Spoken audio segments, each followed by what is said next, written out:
আসসালামু আলাইকুম। এসএসসি এবং এইচএসসি 2026 যারা পরীক্ষা দেবা, তো তোমাদের জন্য অনেক অনেক একটি গুড নিউজ।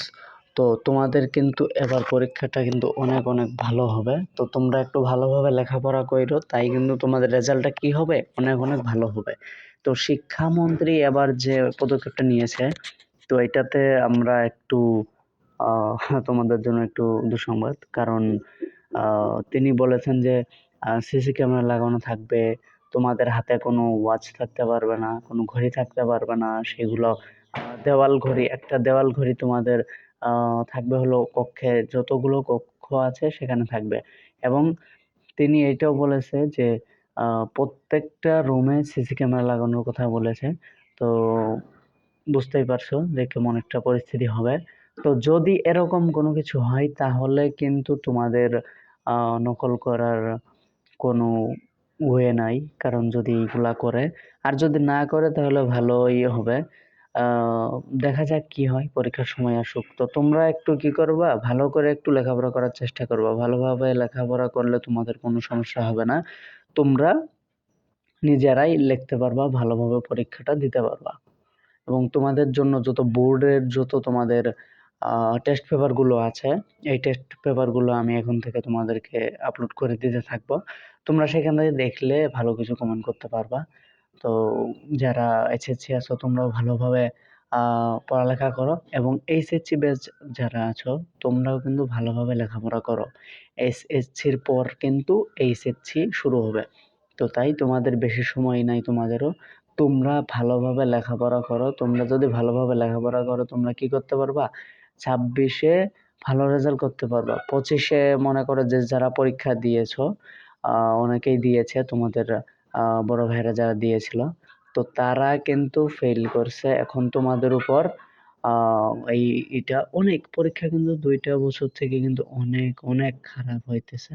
তো তোমরা যদি একটু ভালোভাবে লেখাপড়া করো তাহলে কিন্তু এটার কোনো বিকল্প নাই। দেখো, আজকে তুমি পড়তেছো না, কালকে যখন তোমার পরীক্ষা এসে পড়বে, পরীক্ষা তোমার দুয়ারে এসে গেছে, তুমি তখন মাথা ব্যথা করে দিতেছো। এতদিন লেখাপড়া যারা করো নাই তাদেরকে আর কি বলবো। আমি প্রতিনিয়ত বলছি, যত ভিডিও দিছি তোমাদেরকে বলছি যে তোমরা একটু লেখাপড়া করো ভালোভাবে। কারণ পরীক্ষার হারটা এখন কি করতে যাচ্ছে, আগের অবস্থায় ফিরিয়ে নিতে চাচ্ছে কিন্তু শিক্ষামন্ত্রী। তো শিক্ষামন্ত্রী আগে যে শিক্ষামন্ত্রী ছিলেন তিনি কিন্তু মোটামুটি একটা ভালো পজিশনে নিয়ে যাওয়ার উদ্যোগ নিয়েছিলেন। তিনি কিন্তু ভালো একটা আহ পদক্ষেপ নিয়েছিলেন, যে পদক্ষেপে আমরা দেখি যে আহ অনেকেই কিন্তু ফেল করছে। যারা ফেল করার সম্ভাবনা আমি বলেছিলাম, সেখানে আমি তখন ভিডিও করছি যে খাতাটা এমন বাজেভাবে দেখা হয়েছে যে তোমরা যদি হাইস্ট নাম্বার যেটা পাও, আগে মনে করো যে খাতাটা তোমরা ভালোভাবে লেখাপড়া করছো, তোমাদেরকে হাইস্ট নাম্বার দেওয়া উচিত, তোমরা ভালোভাবে পরীক্ষাটা দিছো। কিন্তু সেইখানে তোমাদেরকে হাইস্ট নাম্বারটা দেওয়া হয় নাই। হাইস্ট নাম্বারটা না দিয়ে তারা তোমাদের কি করছে, যেখানে তুমি 7-8 পাবা প্রত্যেকটা সৃজনশীলের জন্য, সর্বনিম্ন 7-8 পাবা, তো সেইখানে কিন্তু তারা দিয়ে দিছে কিন্তু 4-5 এরকম করে দিছে। আবার আহ, যদি তোমার একেবারে সঠিক হয়েছে তাহলে তোমার নাম্বার দেওয়া হয়েছে। আর যদি তোমার প্রশ্নটার উত্তর যদি সঠিক নাই হয়, একটু এলোমেলো উল্টাপাল্টা হয়, তাহলে তোমাকে নাম্বার একেবারে কম দেওয়া হয়েছে। সৃজনশীল কতে তোমার মনে করো যে ক যদি হয় সঠিক, তাহলে সেইখানে তো এক কাটার কোনো চান্স নাই, তোমাকে এক দিয়ে দিতে হবে। এবং আম, তারপর হচ্ছে হলো খ, খতে হচ্ছে হলো তোমাদের 2। যদি সেইটা পরিপূর্ণ হয় সেইখানে তোমাদেরকে 2 দিবে, আর যদি না হয় সেইখানেও 1 দিয়ে দিবে। এরকম ভাবে এগুলা দেওয়ারই নিয়ম। তারপর দেখো যে আহ গ আর ঘ বলো, সেইখানে কিন্তু ভালো একটা নাম্বার। তো এইগুলা কিন্তু স্যাররা কি করছে, যিনি খাতা আহ, শিক্ষামন্ত্রী খাতা দেখতে বলছেন এইভাবে যে নাম্বার যাতে অনেক বেশি না দেওয়া হয়। তো এইখানে আমার কথা হলো, আম, একেবারে তো এইভাবে তো আর একবারে এটা করা সম্ভব না। এইটা করতে হবে ধাপে ধাপে, আস্তে আস্তে করতে হবে।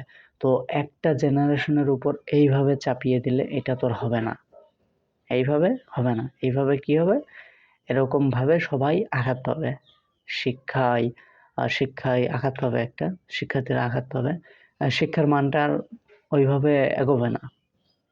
এটা করা উচিত ছিল ধাপে, ধাপে আস্তে, আস্তে করা উচিত ছিল। কিন্তু একেবারেই দেওয়াটা এইটা একেবারেই অনুচিত হয়েছে। এইটা আমি বলি একেবারেই ঠিক হয়নি। তো ভিডিওটা লম্বা হয়ে যাচ্ছে, আমি আর বলতেছি না। তোমাদের পরবর্তী ভিডিও থেকে তোমাদের জন্য টেস্ট পেপারগুলো আমি নিয়ে আসবো। তো পরবর্তী ভিডিও পর্যন্ত সবাই সুস্থ থাকো, ভালো থাকো। এবং আমাদের চ্যানেলটিকে যারা সাবস্ক্রাইব করোনি, চ্যানেলটিকে সাবস্ক্রাইব করে অবশ্যই পাশে থাকো এবং বেল আইকনটি অন করে রাখো যখনই ভিডিও আপলোড করবো, যাতে তুমি জানতে পারো। তো পরবর্তী ভিডিও পর্যন্ত সবাই সুস্থ থাকো, ভালো থাকো। আসসালামু আলাইকুম।